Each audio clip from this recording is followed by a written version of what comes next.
May regalo pa po kami sa inyo, mga kapuso. Lalo na po na 38 days na lang ay Pasko na. Sobrang bilis, no? Ito na ang bida ng Noche Buena, hamon. Hamon! The star of the Noche Buena indeed, no? Wow, ham. Actually, masarap yan. Ano kaya ang klaseng ham ang pwedeng pagpilian para sa Noche Buena? Ang dami, actually, daming choices ngayon, no? Ayan ang classic, yung Hitty the Torch lagi. Forever Torch. Alamin natin yan kay Kim. Uy, Kim, ano-anong klaseng ham ang bibida mo sa amin at magkano ang mga ito? Kim, naiintriga na kami. At anong papadala mo rito ang ham? Ay, meron na pala yan. Good morning mga kapuso, Nakakaintriga. good morning Allen. Yan. So ito nga, nandito pa rin kami ngayon sa paggawaan ng hamon dito sa Balibag, Bulacan. So ngayon nga, ituturo ko kunting process pa paano gawin itong aming ham. Yan. So after mamarinate ang ating ham, yan, so meron nga tayo dito ang smoking machine na tinatawag. Ayan, kung makikita nyo. And so inilalagay dyan ang ham. After mamarinate, umabot ito ng 6 to 8 hours ang process nito. At gumagamit sila ng cherry wood chip. Isang uri ng kahoy na nagbibigay ng hickory flavor sa ating mga ham. Ayan. So after niyan talaga, pumunta naman tayo dito sa ating glazing or torching. Ayan. So gumagamit naman tayo ng torch para magkaroon ng glaze effect sa ating ham. At syempre sabi daw nila, nakakadagdag din daw to ng flavor.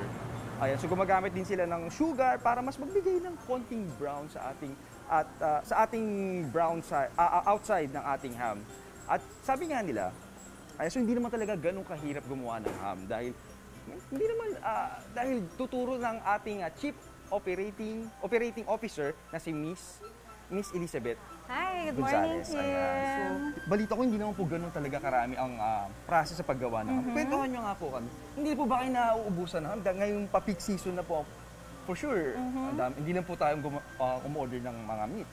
Actually, ngayon, talagang malaki ang demand natin, Kim. So, what we do is that ahead of time, we store kung ano yung supply na kailangan namin until at the end of the year para hindi kami maputulan ng supply for the ham. Okay po. So, ano po ba yung mga challenges sa paggawa ng ham? Actually, tatlong factors lang naman ang we need to consider enable for us to achieve a very flavorful ham. So, number one is that we really have to use a quality meat. Second is, of course, the ingredients, the spices that we put in sa ating mga ham.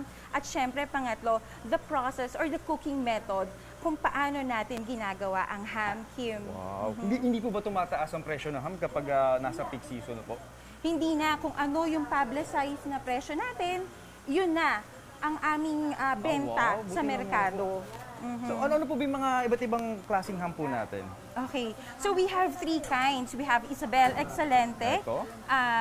This Ito pa. one, Isabel This one? Excelente Whole Muscle Ham. Ang ating second is the Isabel Excelente Piña Hamon Ham. And third is Isabel Excelente Pasko Hamon. Bali, ano po ba mga presyo po nito? Okay. Yeah, ang ating whole muscle ham is 438 pesos.